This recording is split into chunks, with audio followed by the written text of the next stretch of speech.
শুরু করছি পরিজন উপন্যাস। লিখেছেন ঈশিতা রহমান সানজিদা। পর্ব ৩৯।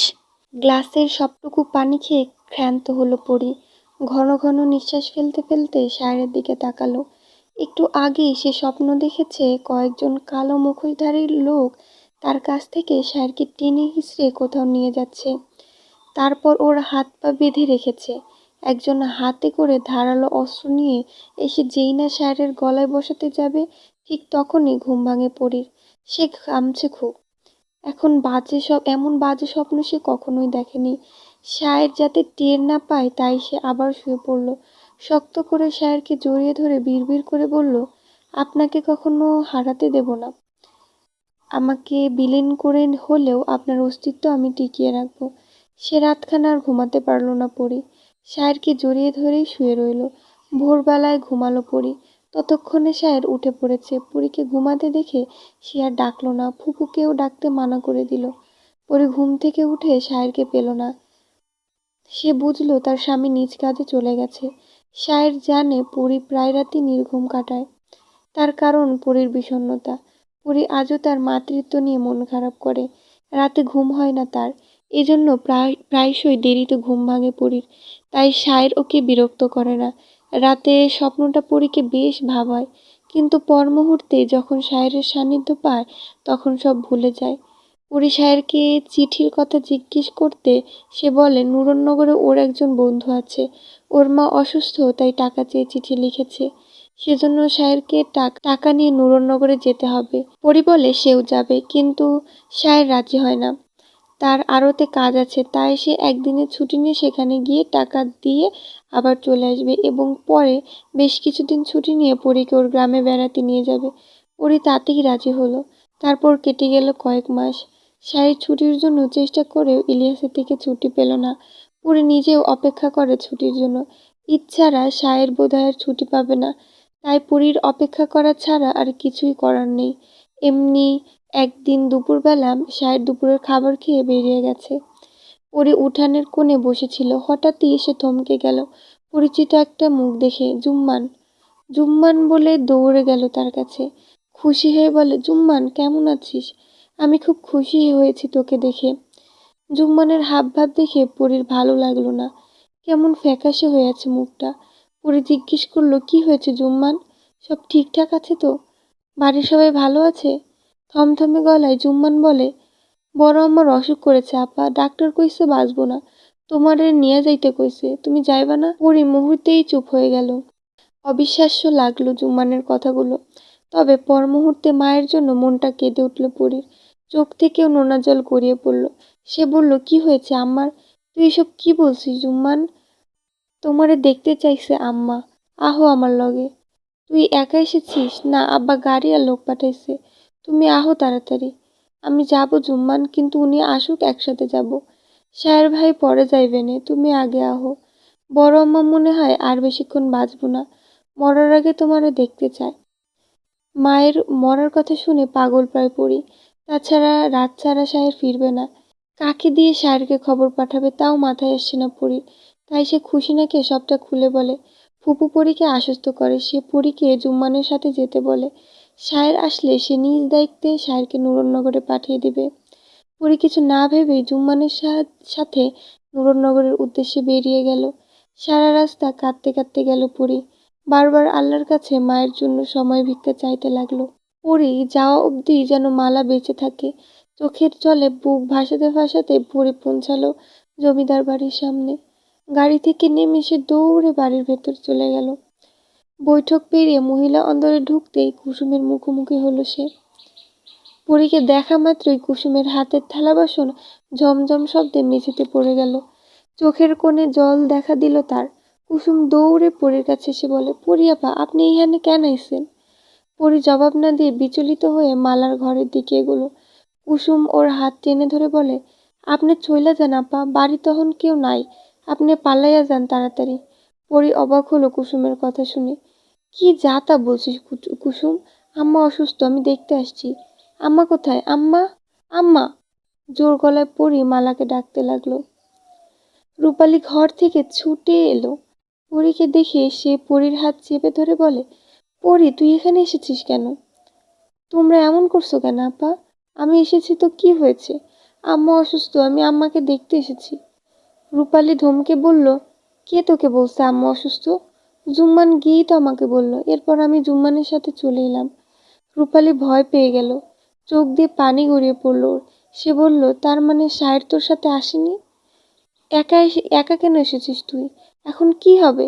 রূপালী ভীত চোখে এদিক ওদিক তাকাচ্ছে, ভয়ে রীতিমতো কাঁপছে সে। এমন সময় মালাকেও দেখা গেল। সে পরীর গলার আওয়াজ পেয়ে এসেছে। মালাকে দেখে পরী দ্রুত পদে তার কাছে গেল।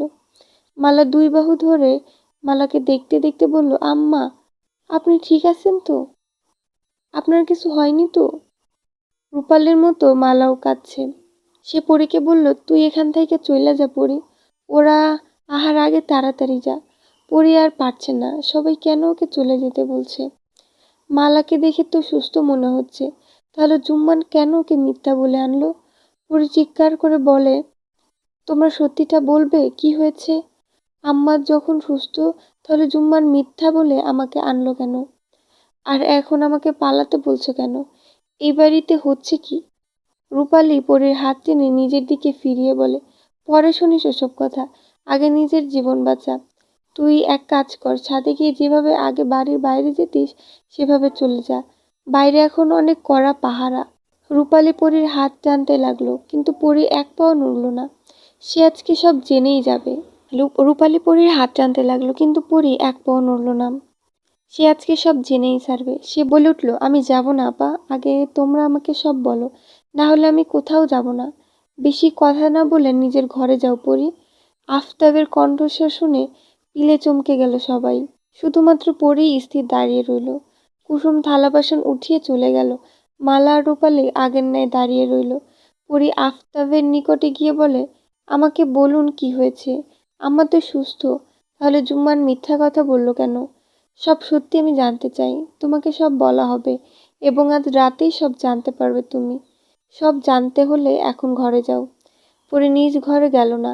আজ তার সব প্রশ্নের জবাব চাইই চাই। তাই সে কড়া গলায় বলল, আমি কোথাও যাব না, আমাকে বলুন কি হয়েছে। আফতাব এগিয়ে গেল মালার দিকে, এক হাতে গলা চেপে ধরে মালার। মেয়েকে থামাও মালা, শেষ সময়ে ওর এত কথা সহ্য হচ্ছে না। পরে বিস্মিত নয়নে তাকালো নিজের জন্মদাতার দিকে। এই কোন রূপ দেখছে আফতাবের? রূপালীর দেয়াল ঘেঁষে দাঁড়িয়ে কাঁদছে। মালার শ্বাস আটকে আসছে। পরে এতক্ষণে হুঁশ ফিরল। সে দৌড়ে গিয়ে নিজের সব শক্তি দিয়ে ধাক্কা দিল আফতাবকে। ছিটকে দূরে সরে যায় আফতাব। মালাকে বুকে জড়িয়ে ধরে বলে, আম্মা, আপনি ঠিক আছেন তো? মালা ঘন ঘন শ্বাস ছাড়তে ছাড়তে মাথা নাড়ল। পরে আফতাবের দিকে তাকিয়ে বলে, আপনার হয়েছে কি আব্বা? আম্মার গায়ে হাত তুলছেন কেন? আফতাব কথা বলে না।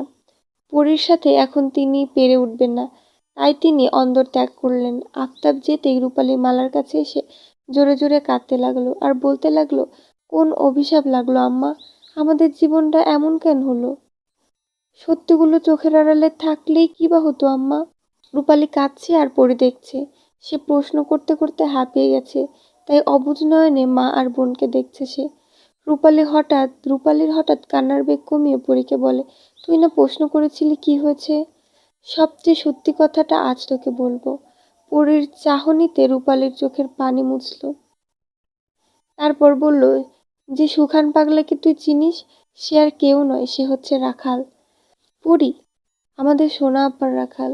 মালাকে আলতো করে ধরে বসেছিল পরী। রূপালীর কথা শুনে সুরের সম্পূর্ণ ভর ছেড়ে দিয়ে মেঝাতে বসে পড়ল। সোনা আপা রাখালের সাথে পালাতে পারেনি পরী, আর না পেরেছে সংসার করতে। সোনা আপা তো রাস্তার ধারে কদম গাছের নিচে ঘুমিয়ে আছে পরী। আপার রাখাল ওকে এখনো পাহারা দিচ্ছে। আব্বা তার নিজের হাতে তার মেয়ের ভালোবাসার মেয়েকে কবর দিয়েছে। কথা বলার শক্তি পরী হারিয়ে ফেলেছে। ওর জানা মতে সোনালি রাখালের সাথে দূর অজানায় চলে গেছে, কিন্তু সোনালির গল্পটা যে এখনো নূরনগরেই রয়ে গেছে তা জানতে পারল পরী। বারবার ওর চোখের সামনে সোনালির হাসি মুখটা ভেসে উঠল। পরী সবচাইতে বেশি ভালোবেসেছিল সোনালিকে, তাই ওর মৃত্যুর খবরটা আঘাত হানছে পরীর বুকে।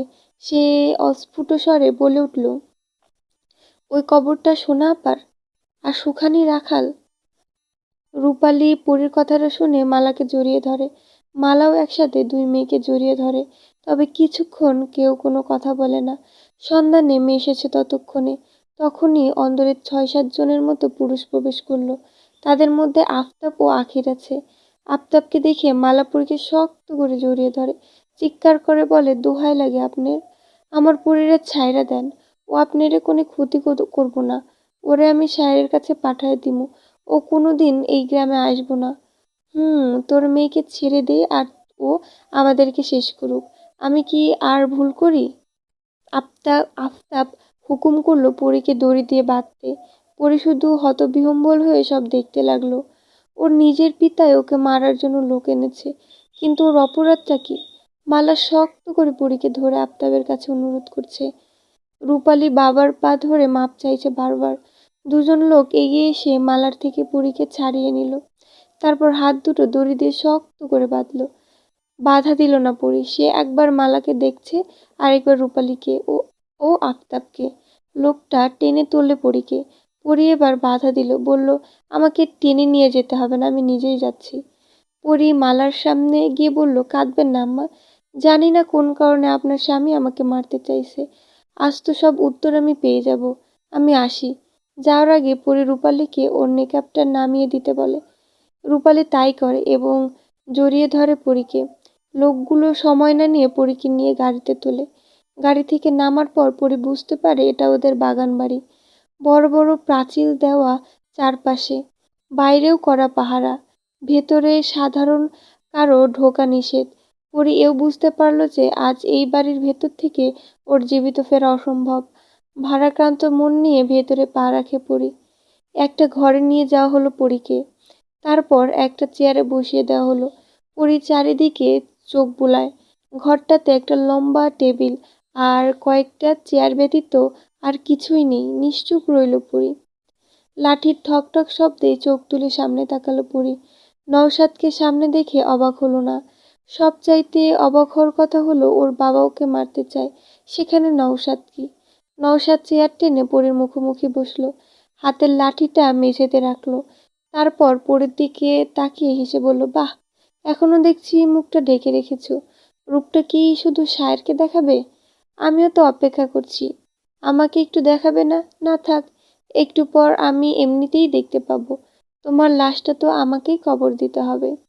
পরীকে চুপ থাকতে দেখে নওশাদ মাথা চুলকে বলল, সাহসী পরী, আজকে চুপ কেন?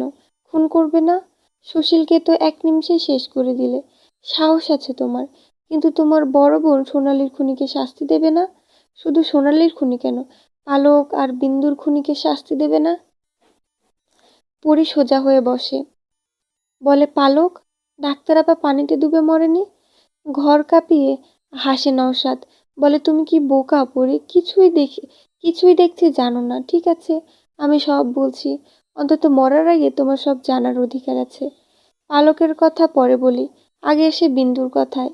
বিন্দুর মৃত্যুর রহস্য কিছুটা তো জানা তোমার। পরী বসা থেকে গর্জে উঠে বলে, কারা মেরেছে বিন্দুকে? কারা নয়, বলো কে মেরেছে? কে মেরেছে জানো? সম্পান মাঝি। মিথ্যা কথা। সম্পান মাঝি আমার বিন্দুকে ভালোবাসতো, সেজন্য সে আত্মহত্যা করেছে। এবার নওশাদ আরো হাসতে লাগলো, যেন কোনো কৌতুক বলছে পরী। হাসি থামিয়ে সে বল, ও আচ্ছা, সম্পান আত্মহত্যা করছে বুঝি? তো এই এই পর্বে একটা কথা বলতে চাই, উপন্যাসের মানে নেক্সট পর্বে উপন্যাসের অনেক বড় থ্রিলার আসবে, অনেক সাসপেন্সিভ ঘটনা আছে। সবার সব উত্তর সেগুলোতে আপনারা পেয়ে যাবেন। তো নেক্সট পর্ব দেখার জন্য আমার চ্যানেলটা সাবস্ক্রাইব করতে ভুলবেন না।